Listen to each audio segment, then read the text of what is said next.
Just a heads up, this video was pre-filmed in May. My goal for all my videos, especially during this season, is to bring a little joy and encouragement to your day.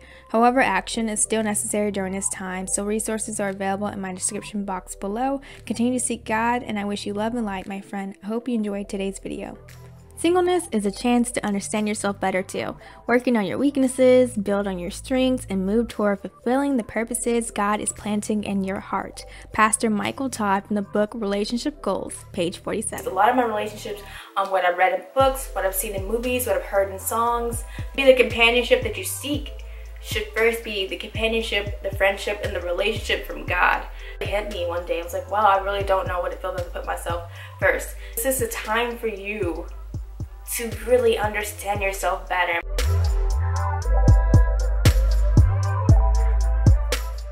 Hey beautiful child of God, it's Jasmine and welcome to my channel, Stay Classy by Jazzy.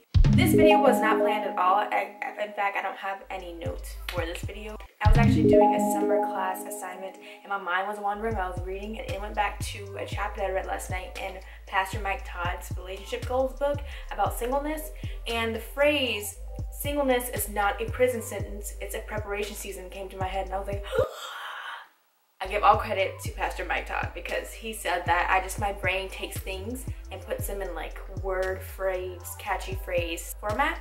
So I was like, you know what, my ladies, my girls, actually my fellas, anybody can come here. I just feel like you need to hear this message. I need to hear this message. I am not an expert in this, but I am learning, and I just love the fresh perspective that Pastor Mike Todd brought to singleness and how it's so different from culture's perspective. I just want to talk about that today. So here we go. I definitely feel like this book was a godsend. I feel like it was something that I needed to read during this season right now while we're all in isolation and we're trying to learn to love ourselves and appreciate ourselves and get rid of the toxic thoughts and things and habits while we can right now before we emerge into a new season of life. One of the things that I realized I had a toxic view of was relationships, because I based a lot of my relationships on what I've read in books, what I've seen in movies, what I've heard in songs, music videos, what I've seen from in life and from my peers and everything. But not everyone has the right perspective or the right example or display of love, godly love, and a godly relationship, because it's really rare nowadays to find people, especially young people, who have a relationship that is centered in Christ. And it's really hard nowadays, I feel like, to find guys or just a partner who wants to involve Christ in their relationship with you, and that they already have a relationship way before they meet you, which is very important. And I just realized that I just had a lot of ideas about what my future relationship would be in. And before I get deeper, I just want to be open and honest with you. I've never dated before officially. I've been on a date situation, but never explicitly been said this is a date. I've never had a boyfriend, nothing serious. I just kind of been in a single space for all my life. I'm honestly not complaining. So being single is not something that I don't go around and be like, oh, I'm single.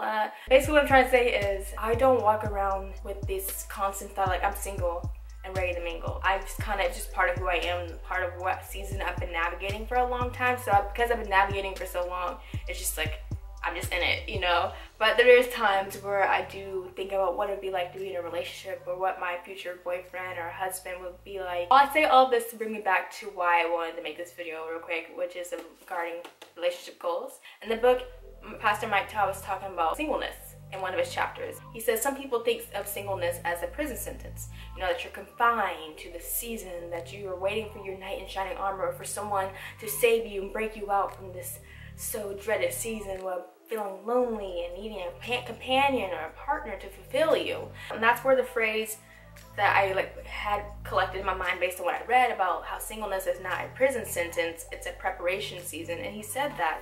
And so on page 46 of the book, he was saying how he's recreating the idea of singleness, and how right now I feel like God's trying to supply you with some stuff that you need. So this is an example of a woman who's talking about how I've been single for a long time. I just feel like it's time to get in a relationship. He's like, how do you know it's time? I just feel like my time of singleness is over. And he was saying, well, I feel like God's trying to supply you with some stuff that you need. He's trying to recreate you and mold you. So don't treat your singleness like it's a prison sentence you're serving. It's like, wow. Sometimes we do treat it like that. And another thing that I really like that goes with the idea of singleness as a preparation season. He said that your time of singleness is not wasted, it's preparation, and preparation requires patience. So sometimes it's very hard to be patient in the season of singleness because you so long to have a companion or a person that you can share your life with, that you can continue to build your life with. Some of us are hopeless romantic like I am, and so you always think about the what if or when moments and never really fully appreciate the now moments, you know? Maybe the companionship that you seek should first be the companionship, the friendship, and the relationship from God. Because one of the greatest commandments that Jesus talked about in Matthew verse 22, I believe, chapter 22, verse 37 and 39. But it's talking about how first you should love God with all your heart, all your mind, all your soul. And then the second greatest commandment is to love your neighbors as yourself. In order to appreciate the relationship that God wants to bless you with, you have to understand what true love is and what a healthy, beneficial relationship looks like. You will never know what true love is until you get it from the person who gave you love, which is God. God is love, right? In order to be able to love someone else, you have to receive the love from God that He so graciously gives us. But also, you have to take the love that He pours into you and outpour it to others and yourself. Not just others, but and yourself. For me personally, I'm in a season of singleness, just being transparent, because I still have some loving of myself that I need to work through. And I feel like you might feel the same way. I am a servant-hearted person. I love caring for people. It's second nature to me. I don't even think twice sometimes to care for people. But then at the end of the day, I'm so drained from caring for others and doing work of other things that I rarely take time for myself. And it really hit me when I saw on a post-it note on my whiteboard about how I said something along the lines of like, you know, I don't even know what it feels like to put myself first or make myself a priority. And I can't remember exact words, but something along those lines, and it really hit me one day. I was like, wow, I really don't know what it feels like to put myself first. And that's important, you know. I had put God first and then put myself as well, because I mean, it goes into the whole idea of you can't pour from an empty cup, you can't serve from an empty platter. And I referenced this in one of my recent IGTV videos, the Word Check series. You should check that out. I know this is all over the place because again, I don't have a plan, but this all goes back to the idea I said earlier.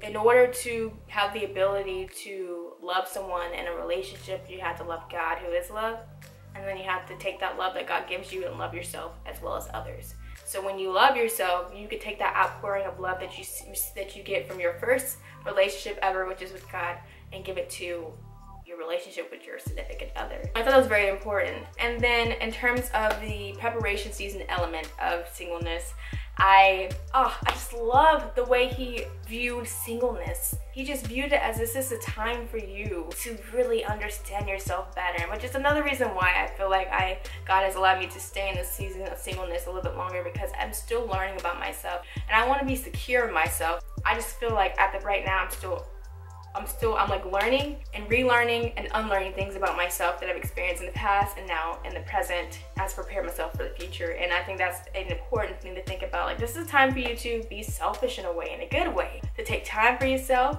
to spend time with loved ones, your friends and family, to invest in a hobby, start that business. You don't need to wait for that person into your life to start that business, to write that book, to start that YouTube channel, to do whatever goal or dream that God has placed in your heart. For me, I just feel like singleness is a great period for you to really understand yourself better, so you can better articulate yourself to that person who wants to learn so much about you, because that's what dating is. I feel like dating is learning about someone and seeing if you're compatible. And if you are compatible and you're involving Christ in your relationship, and if you are, you know, going through thick and thin and still love that person even though they might get on your nerves, then maybe this is a good way for you. This is a person that you can spend the rest of your life with, that God has created for you to spend the rest of your life with. So that's my thoughts on singleness, in terms of it being a space to discover yourself better, your passions, and to further develop yourself in this waiting season.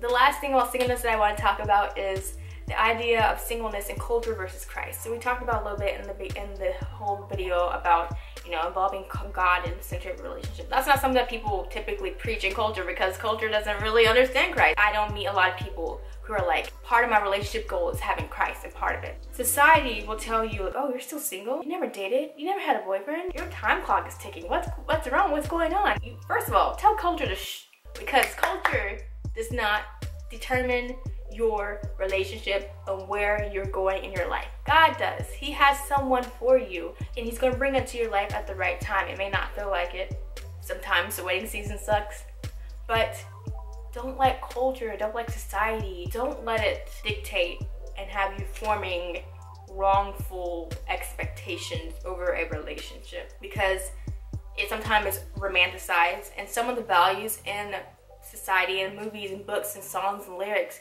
don't fully align with my own relationship goals. And so I feel like a lot of my peers don't share the same value as me as waiting to marriage or having Christ in the center of my relationship, or why I do certain things or say certain things or think certain ways. That comes from Christian perspective of a relationship. Alright, I think I've said everything I wanted to say. Again, I apologize for the tangentness of this video. I just wanted to share what was on my mind real quick before the sun went away, and now the sun has gone away.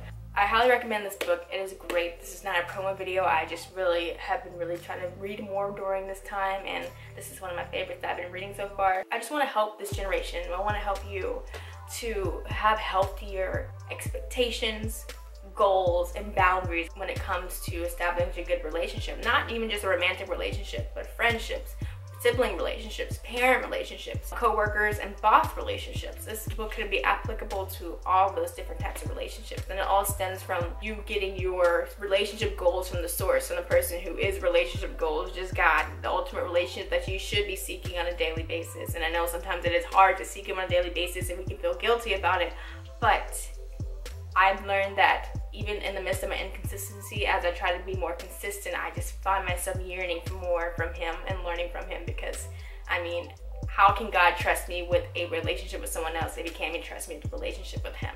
So I will leave it at that. I think I have spoken about this topic ad nauseum now, and please, please, please let me know down below what ideas or what are your thoughts on this topic. If there's something that you want me to elaborate more on, please let me know down below. Let's uplift each other. Let's share some of our stories, our advice, tips. I'm only 20, almost 21, so I'm definitely not well versed in the relationship world. Know from personal experience what I've experienced and what my thoughts are, what I'm learning on a daily basis, weekly basis, so on. Thanks so much for watching this video. I look forward to the next chat.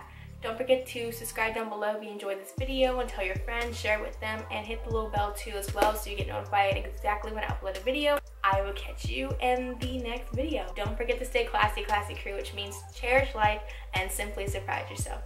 I'll see ya. Bye.